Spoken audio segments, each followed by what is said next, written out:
So what is life cycle cost? Life cycle costing or whole life costing is a process of estimating how much money you will spend on an asset over the course of its useful life. Whole life costing covers an asset cost from the time you purchase it to the time you get rid of it. Buying an asset is a cost commitment that extends beyond its price tag. Owners, users, managers need to make decisions on the acquisitions and ongoing use of many different assets, including items of the equipment and the facilities to house them.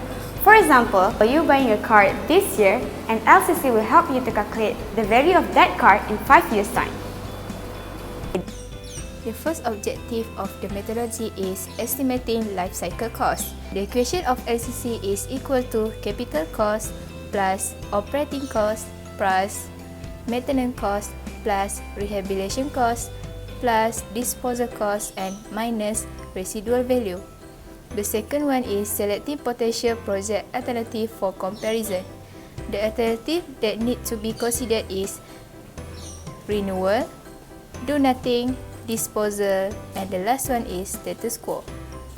The last objective is estimating future costs. We must be systematic and also don't forget to document the assumptions and the findings. The method that we apply in LCC is: first, select case study. The case study has to be appropriate with our topic, which is the LCC analysis. Second, since our case study has the unequal life alternative, thus we use LCM, which is the least common multiply. From our case study, our n equals to 18. And third, calculate the present worth, which is the PW using this equation. And for confirmation, calculate AW, which is the annual worth using this equation. Okay, so for the analysis, from this case study, we have figured out that a project engineer was assigned to provide a computer networking and internet access to an office building. So there are two alternatives, which is the first alternative is by using the wireless network, and the second one is by using the wired network.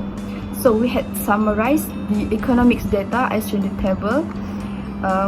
There are three costs, which is acquisition cost, annual operating cost, and salvage values. So the acquisition costs include all activities prior to delivery, including designs, products, and installations.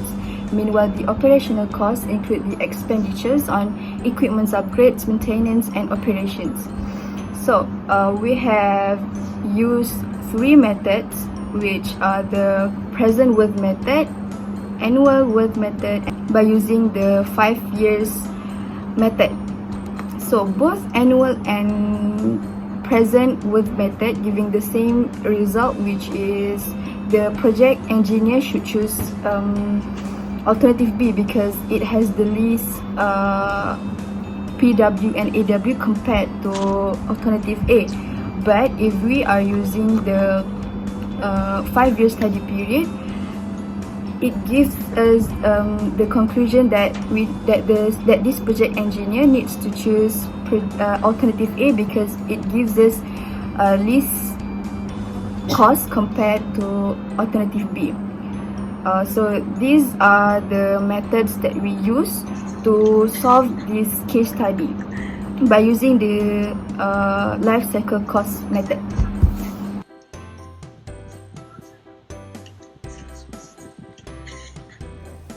In conclusion, based on the analysis and literature review above, the life cycle cost has been served a great deal to every aspect in asset management. By performing a systematic assessment of the life cycle cost of the assets, this can assist asset managers in decision making regarding of that particular assets.